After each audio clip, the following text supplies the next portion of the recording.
Assalamualaikum warahmatullahi wabarakatuh. Pertama-tama marilah kita panjatkan puji syukur kepada Allah Subhanahu wa taala yang telah memberikan kita kesehatan dan keselamatan sehingga kita dapat berkumpul di ruang Zoom ini. Kami dari kelompok 3 akan memaparkan dan menjelaskan materi tentang analisa cairan semen. Next.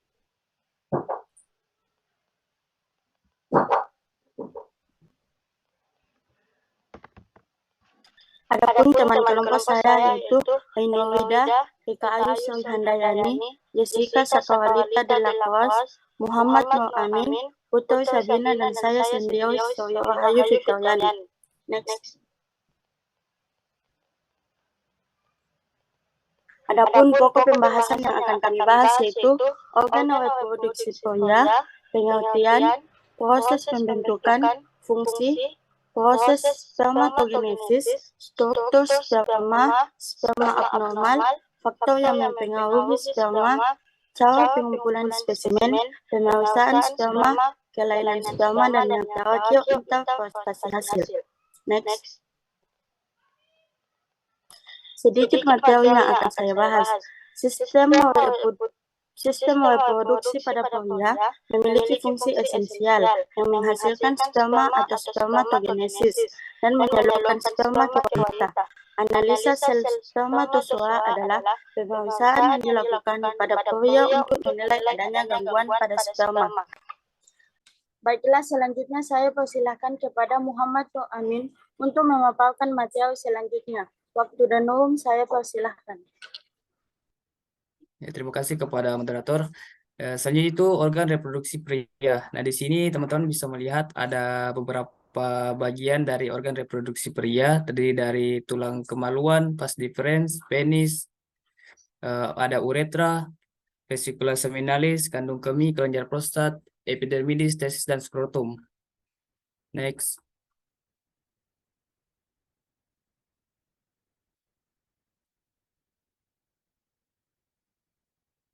Nah, pengertian dari semen itu sendiri, di mana semen adalah cairan yang membawa sel-sel sperma yang dikeluarkan oleh organ seksual jantan. Nah, semua semen merupakan suatu produk berupa cairan yang keluar melalui penis sewaktu kopulasi.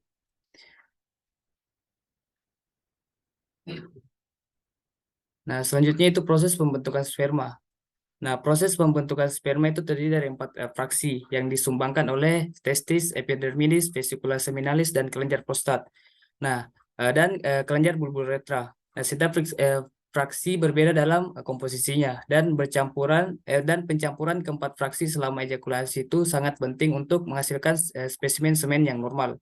Nah, yang pertama itu ada testis. Nah, testis merupakan sepasang kelenjar di dalam skrotum yang berisi tubulus seminiferus untuk sekresi sperma. Lokasi eksterna pada skrotum berkontribusi terhadap suhu skrotum yang lebih rendah yang optimal untuk perkembangan sperma. Nah, sel-sel germinal untuk produksi spermatozoa terletak di sel epitel tubulus seminiferus. Sel setroli secara spesifik memberikan dukungan dan nutrisi untuk sel germinal saat sel tersebut menjalani mitosis dan meiosis. Nah, atau biasa disebut dengan spermatogenesis. Nah, ketika spermatogenesis selesai, sperma imatur atau non-motil memasuki epidermidis. Pada epidermidis itu sperma matur dan tidak memiliki flagella Nah, seluruh proses memakan waktu sekitar 90 hari. Nah, sperma tetap disimpan dalam epidermidis selama ejakulasi. Pada saat itu, sperma didorong melalui ductus deferens atau vas deferens ke ductus ejaculatorius. Nah, yang kedua ada ductus ejaculatorius menerima sperma dari ductus deferens dan cairan dari vesicula seminalis menghasilkan sebagian besar cairan yang ada dalam semen, yaitu 60 hingga 70%. Dan cairan tersebut merupakan media transport untuk sperma. Nah, cairan tersebut mengandung konsentrasi fruktosa dan flavin yang tinggi. Spermatozoa metabolisme fruktosa untuk menghasilkan energi yang dibutuhkan flagella untuk mendorong sperma melewati saluran reproduksi wanita. Dengan tidak adanya fruktosa, sperma tidak menunjukkan adanya motilitas pada analisa semen. Nah, flavin sendiri bertanggung jawab untuk menampilkan abu-abu dari semen sebagai protein yang disekresikan oleh vesikula seminalis terlibat pada koagulasi ejakulasi. Yang ketiga ada kelenjar prostat yang muskuler terletak tepat di bawah vesika urinaria, mengelilingi uretra atas dan membantu mendorong sperma untuk melewati uretra melalui kontraksi selama ejakulasi. Sekitar 20% hingga 30% volume semen merupakan cairan asam yang diproduksi oleh kelenjar prostat. Nah, cairan dari prostat bersifat asam dan berwarna seperti susu yang mengandung konsentrasi asam fosfat, asam sitrat, zinc, dan enzim proteolitik yang tinggi yang bertanggung jawab untuk koagulasi dan likuifaksi semen setelah ejakulasi. Yang terakhir itu ada kelenjar bulburetra. Nah, terletak di bawah prostat, berkontribusi sekitar 5% dari volume cairan dalam bentuk lendir alkali tebal yang membantu menetralkan keasaman dari sekresi prostat dan vagina. Nah, penting bagi semua bersifat alkali untuk menetralkan keasaman vagina yang terjadi akibat dari flora vagina bakteri yang normal. Tanpa netralisasi ini, motilitas sperma akan berkurang. Itulah tadi penjelasan saya sedikit mengenai proses pembentukan sperma, dan saya kembalikan ke moderator. Baiklah, terima kasih kepada Muhammad Nur Amin yang telah memaparkan materi ini.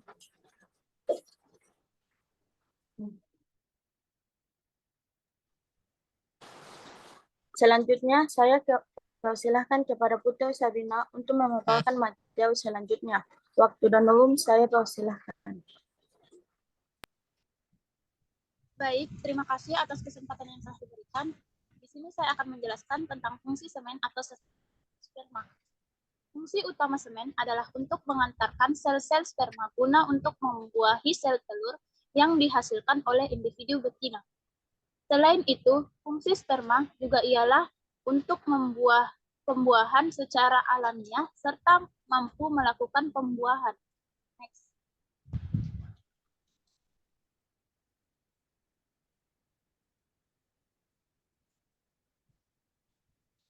Proses spermatogenesis. Di sini saya akan menjelaskan tentang proses spermatogenesis.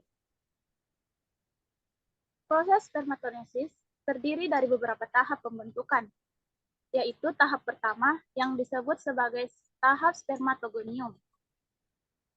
Merupakan sebagai sel induk sperma adalah awal mula dalam proses spermatogenesis. Sel induk sperma ini akan mengalami pembelahan menjadi spermatosit primer secara mitosis. Pada fase ini, kromosom akan mengalami pembelahan disertai dengan pemecahan selubung nukleus primer, di mana spermatosit primer yang terbentuk dari sel induk sperma memiliki rentang hidup yang panjang. Dalam proses spermatogenesis tersebut, spermatosit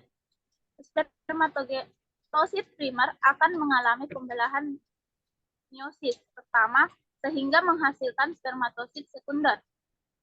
Yang ketiga adalah proses spermatosit sekunder. Dibandingkan dengan spermatosit primer, spermatosit sekunder ini memiliki umur yang lebih pendek. Setelah meiosis pertama pada spermatosit primer, selanjutnya terjadi meiosis kedua. Hasil dari meiosis tersebut selanjutnya akan membentuk spermatid. Yang keempat atau yang terakhir merupakan proses spermatid, di mana tahap spermatoid yang dihasilkan dari meiosis kedua adalah fase akhir sebelum sel sperma mengalami kematangan. Jika sel sperma telah matang, maka akan diangkut melalui tubulus seminiferus dan disimpan di epididymis testis sehingga siap untuk dikeluarkan dari organ reproduksi pria. Kembalikan kepada moderator. Baiklah, terima kasih kepada Putri Sabina yang telah memaparkan materinya.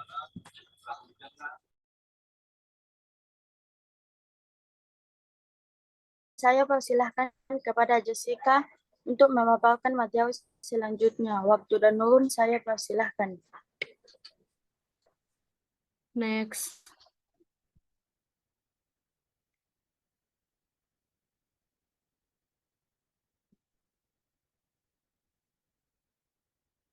Baik, terima kasih waktunya moderator. Di sini saya akan menjelaskan tentang struktur sperma. Nah, dapat kita lihat di gambar bahwa sperma dapat dibagi menjadi beberapa bagian, yaitu kepala, leher, dan juga ekor. Kepala berbentuk oval atau bulat seperti telur dengan ukuran panjang kali lebar 5 kali 3 mikrometer dan lebarnya 2,5 sampai 3,5 mikrometer. Panjang kepala lebih dari 5 mikrometer dimasukkan ke dalam bentuk makro jika 3 mikrometer dimasukkan ke dalam bentuk makro atau gemuk. Rasio panjang berbanding lebar sama dengan 1,50 berbanding 1,75. Kepala spermatozoa bentuknya bervariasi. Isinya adalah inti yang di dalamnya terkandung material genetik, haploid yang berisi kantong berisi sekresi-sekresi enzim hidrolitik, spermatozoa yang bentuk yang kotak dengan telur, isi akrosomnya dikeluarkan secara eksositosis yang disebut dengan reaksi akrosom. Daerah akrosom merupakan daerah di ujung kepala yang berwarna jernih. Yang ini tidak mengandung organela-organela dan meliputi sekitar 40-70% dari luas kepala. Batas tegas dengan bagian belakang akrosom berupa garis lengkung sesuai dengan permukaan ujung kepala. Kelainan pada akrosom meliputi ukuran yang lebih kecil. Yang kedua yaitu leher. Leher merupakan bagian yang menghubungkan kepala dengan ekor spermatozoa. Leher terdiri dari susunan lipid, kalium, kalsium, besi, Cu, fosfat, dan sulfidril serta disulfida dan kolesterol. Leher mempunyai ukuran terpendek atau tersempit yaitu dengan panjang 1-2 mikrometer. Lanjutan dari kepala termasuk basis flagellum, cengkung inti, keping penghubung dengan setriol, proksimal, dan distal, atau bagian basal flagellum. Bagian leher yang sangat pendek ini, maka kelainan yang terjadi disatukan dengan kelainan di midpiece. Yang ketiga adalah ekor. Panjang ekor 9-10 kali panjang kepala dengan bentuk lurus memanjang dari kepala yang membentuk aturan gelombang. Ekor dapat dibagi menjadi 3 bagian, yaitu middle piece yang berdekatan dengan leher, panjang 10 mikrometer, mengelilingi sepasang tubulus sentral. Pada keadaan normal, leher dan midpiece berada dalam satu sumbu dengan sumbu panjang kepala. Principal piece yaitu bagian utama dengan panjang 40-45 mikrometer. Merupakan bagian yang terpanjang dengan sebutan fibrous. Sudah tidak ada lagi serabut fibrous.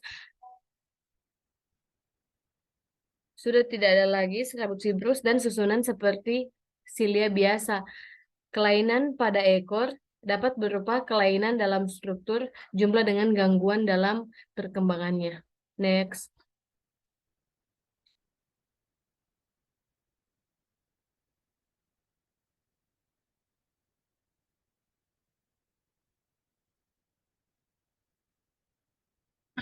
Berikut adalah contoh-contoh dari sperma abnormal. Yang ini merupakan sperma normal. Yang ini sperma yang memiliki 2 kepala.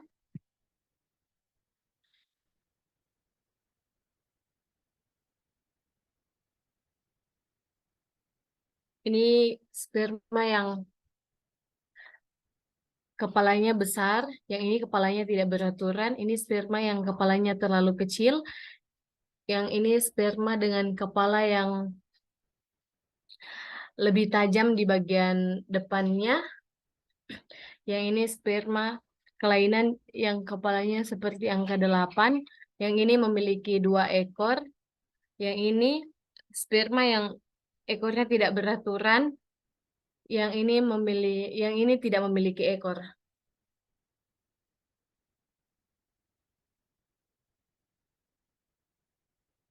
Next.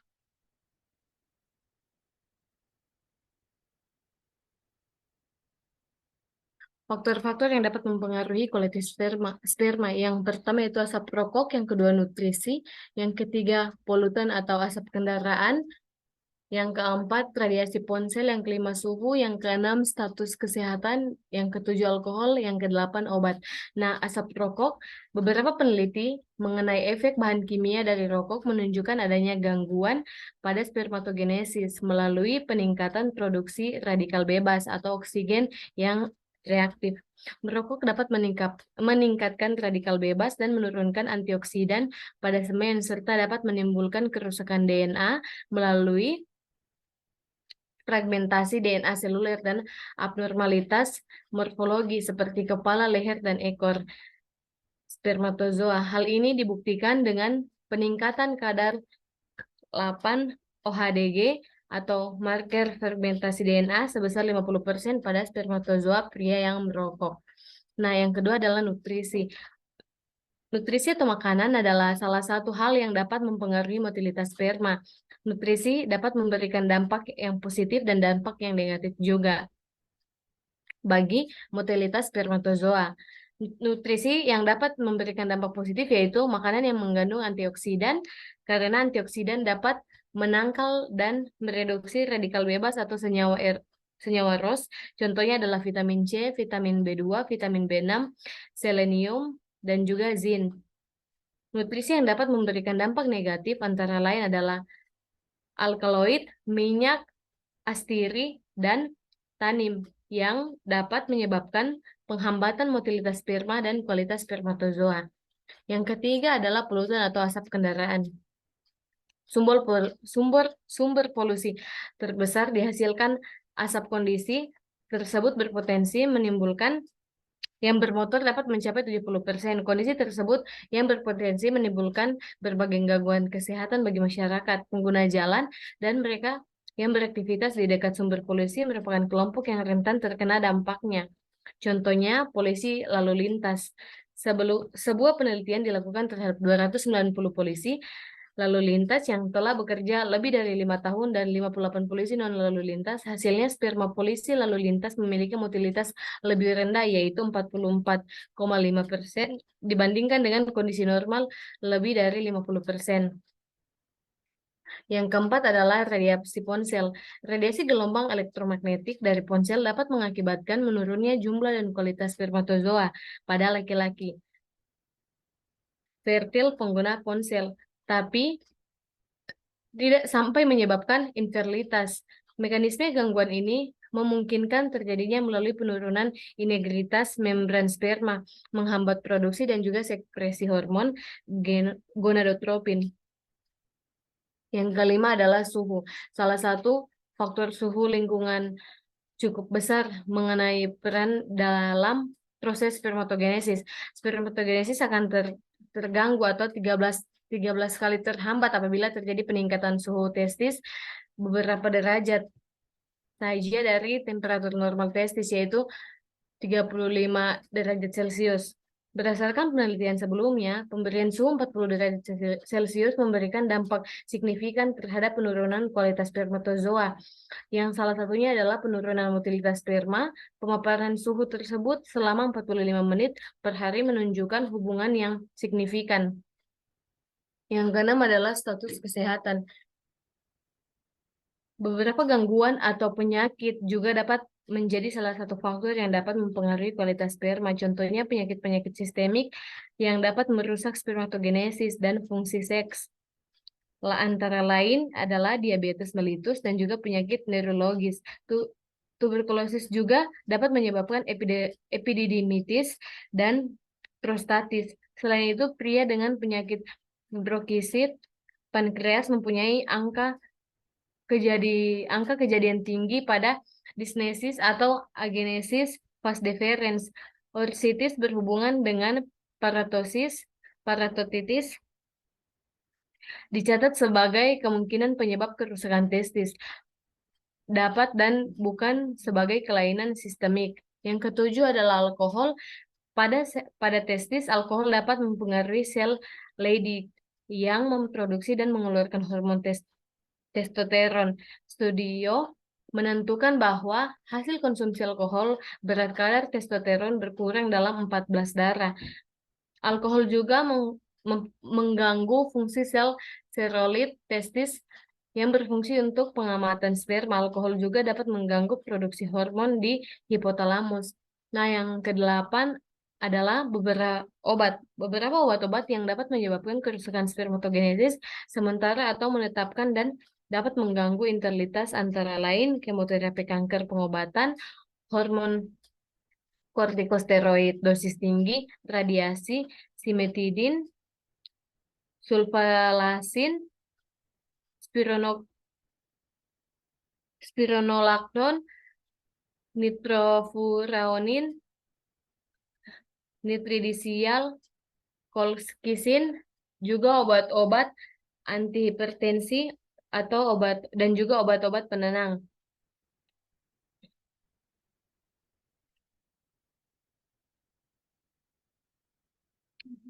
Yang ke-9, lain-lain masih banyak juga faktor yang dapat mempengaruhi motilitas sperma maupun proses spermatozoa. Faktor-faktor fisikal, faktor-faktor hormonal, dan juga faktor-faktor pekerja. Saya kembalikan ke moderator. Baiklah, terima kasih kepada Jessica yang telah memaparkan materinya. Selanjutnya, saya persilahkan kepada Ainoida untuk memaparkan materi selanjutnya. Waktu dan umum saya persilahkan. Baik, terima kasih kepada moderator atas kesempatan yang diberikan kepada saya. Di sini saya akan menjelaskan mengenai cara pengumpulan spesimen. Jadi, spesimen itu dikumpulkan setelah periode abstinensia seksual yang mana minimal 2 hari hingga tidak lebih dari 7 hari. Yang kedua, spesimen harus dikumpulkan dengan masturbasi. Yang ketiga, tidak menggunakan kondom. Yang keempat, pengambilan spesimen dilakukan antara jam 6 sampai jam 10 pagi. Yang kelima, spesimen harus disimpan pada suhu kamar dan dikirimkan ke laboratorium dalam waktu 1 jam pengumpulan. Spesimen yang tidak langsung dianalisis harus disimpan pada suhu 37 derajat Celcius.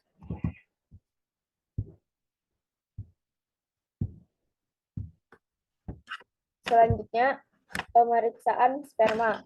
Pemeriksaan sperma itu terbagi menjadi makroskopis dan pemeriksaan mikroskopis, di mana pemeriksaan sperma dilakukan untuk mengetahui kualitas sperma seseorang untuk dapat tidaknya orang tersebut melakukan pembuahan.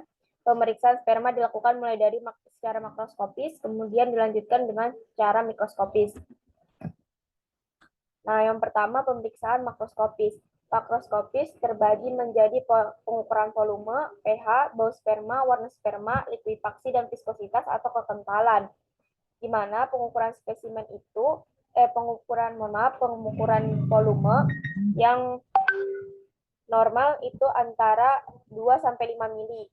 Peningkatan volume dapat dilihat setelah periode abstinensia yang lama. Penurunan volume lebih sering berhubungan dengan terjadinya infertilitas dan mungkin menunjukkan fungsi yang tidak baik dari salah satu organ penghasil semen, terutama vesicula seminalis.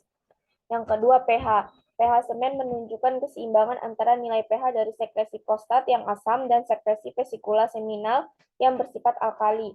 pH harus diukur dalam 1 jam ejakulasi karena dapat terjadi penurunan karbon dioksida. pH yang normal bersifat basa dengan rentang 7,2 hingga 8. Jika pH meningkat, maka menunjukkan infeksi di dalam saluran reproduksi. Yang ketiga, bau sperma. Sperma yang baru keluar mempunyai bau yang khas atau spesifik. Baunya sperma yang khas tersebut disebabkan oleh oksidasi spermin atau suatu poliamin alifatik yang dikeluarkan oleh kelenjar prostat. Yang keempat, warna sperma.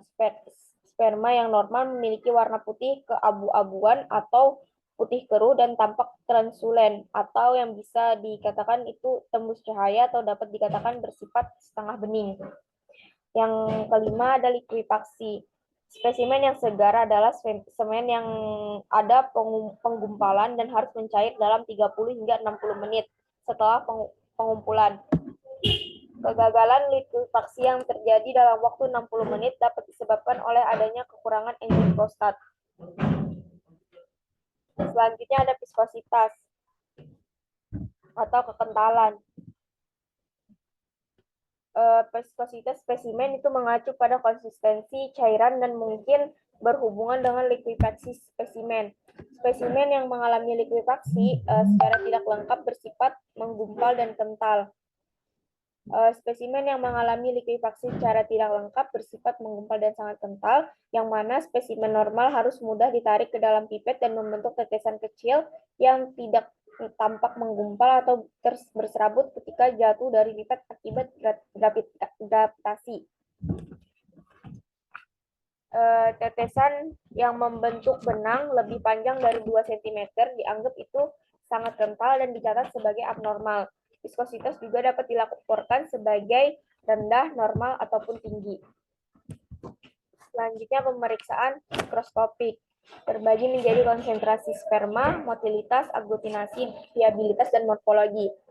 Konsentrasi sperma biasanya dianalisis menggunakan ruang hitung Neubauer.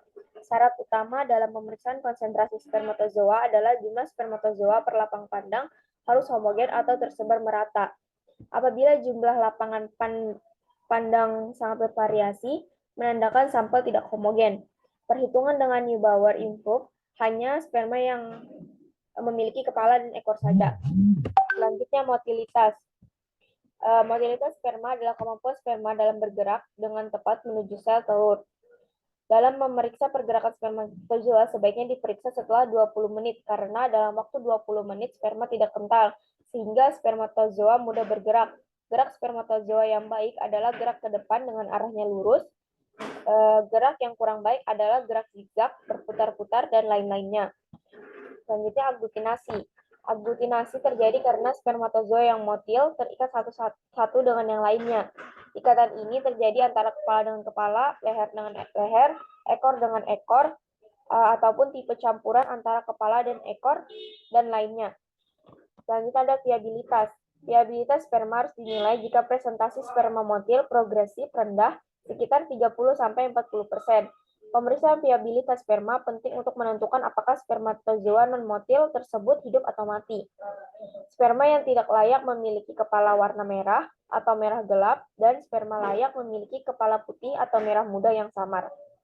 Morfologi. Nah, morfologi perlu memperhatikan bentuk dan ukuran atau besarnya. Penilaian dilakukan dari ujung kepala sampai ujung ekor. Kriteria morfologi sperma yang ditetapkan mendefinisikan spermatozoa normal memiliki bentuk oval dengan kontur halus. Kepala oval dengan panjang 4-5 mikrometer, diameter lebih dari 2,5-3,5 mikrometer, diukur dengan mikrometer okuler, bagian nipis tipis, dan lebar kurang dari 1 mikrometer dengan panjang 1,5 dikali panjang kepala, di mana semua bentuk yang meragukan dianggap abnormal. Mungkin itu yang bisa saya sampaikan. Kurang dan lebihnya saya kembalikan kepada moderator. Baiklah, terima kasih kepada Ainowida yang telah memaparkan materinya. Baiklah, saya persilahkan kepada Eka Ayu Sri Handayani untuk memaparkan materi selanjutnya. Baik, terima kasih kepada moderator. Langsung saja untuk penjelasan dari kelainan sperma, yang pertama yaitu normosospermia. Nah, sedangkan normosospermia merupakan penyebab kemandula yang paling sering dialami pria atau OA terjadi ketika jumlah pergerakan dan bentuk sperma tidak normal. Kelainan sperma ini dibagi dalam 3 tingkat keparahan, yaitu ringan, sedang, atau berat. Tingkat keparahan tersebut nantinya akan menjadi acuan dokter untuk melakukan prediksi prognosis atau kesuburan dan pengobatan. Yang kedua, azospermia. Azosperma adalah sebuah kondisi medis di mana tidak ditemukan sperma pada semen. Terdapat berbagai penyakit azosperma seperti gangguan hormon, bahkan gangguan genetik pada pemeriksa sperma tidak terlihat sel sperma yang memadai. Yang ketiga, oligospermia, yaitu adalah keadaan di mana cairan sperma hanya mengandung sedikit sel sperma. Hal ini akan berdampak pada infertilitas pria. Konsentrasi sperma di bawah 20 juta sperma per mililiter. Dapat dikatakan oligospermia pada keadaan yang berat jumlah sperma di bawah 5 juta sperma per mililiter. Yang keempat, astenosperma yaitu adalah istilah yang digunakan untuk menggambarkan adanya penurunan motilitas sperma. Sperma yang baik adalah sperma yang dapat bergerak dengan cepat dan lurus ke depan. Namun, apabila terdapat gangguan morfologi sperma, maka akan menyebabkan kecepatan pergerakan sperma menurun. Yang kelima, teratososperma, yaitu adalah keadaan di mana bentuk sperma tidak normal. Penyebab dari keadaan ini tidak diketahui pada sebagian besar kasus. Namun keadaan teratososperma dikaitkan dengan penyakit Hodgkin, penyakit celiac dan penyakit Korn. Bentuk sperma yang tidak normal dapat menyebabkan penurunan motilitas sperma dan mencegah masuknya sperma sel ovum. Yang keenam, oligosteratosperma merupakan penyebab kemandula yang paling sering dialami pria. OA terjadi ketika jumlah pergerakan dan bentuk sperma tidak normal. Kelainan sperma ini dibagi dalam 3 tingkat, yaitu ringan, sedang, atau berat. Tingkat keparahan tersebut nantinya akan menjadi acuan dokter untuk melakukan prediksi. Dan yang ketujuh, hipospermia, yaitu keadaan di mana seorang pria memiliki jumlah cairan sperma yang sedikit, yaitu 1,5 mikromililiter. Bedakan dengan oligospermia yang berarti konsentrasi sperma yang rendah. Keadaan ini tidak menyebabkan infertilitas, namun jika jumlah cairan sperma diikuti dengan konsentrasi sperma yang rendah, maka keadaan ini dapat menyebabkan infertilitas. Yang kedelapan, hiperspermia, yaitu adalah keadaan di mana seseorang pria memiliki jumlah sperma yang banyak. Jumlah cairan sperma pada keadaan hiperspermia melebihi volume normal sampai lebih dari 15,5 ml. Keadaan ini adalah lawan dari keadaan hipospermia. Next.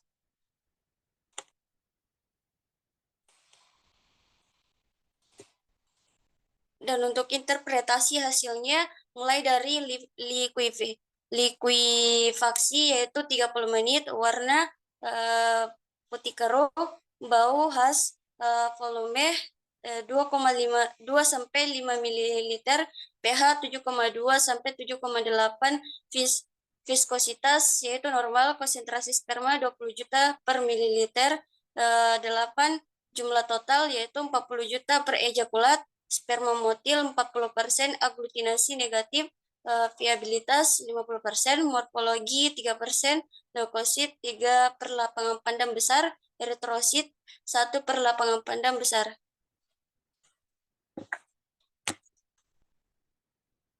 Baik, saya kembalikan ke moderator. Baiklah, terima kasih kepada Eka Hayu Sohyandayani yang telah memaparkan materinya.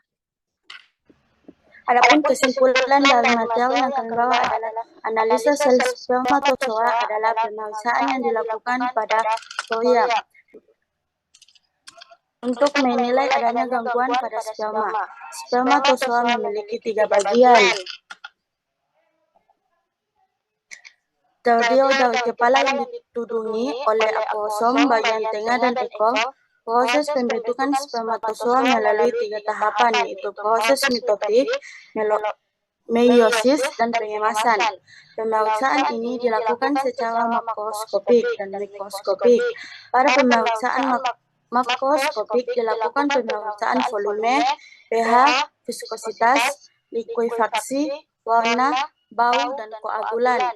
Pada pemeriksaan mikroskopis dilakukan perhitungan jumlah spermatozoa per lapangan pandang, pergerakan atau motilitas, dan morfologi. Hasil dari pemeriksaan secara makroskopis dan mikroskopis dilaporkan dalam ringkasan hasil pemeriksaan analisa spermatozoa. Itulah tadi pemaparan dari kelompok kami. Sekian dari kelompok kami. Jika ada kurangnya kami mohon maaf yang sebesar-besarnya. Semoga apa yang kami sampaikan berguna untuk diri sendiri dan berguna untuk orang lain. Sekian dari saya. Assalamualaikum warahmatullahi wabarakatuh.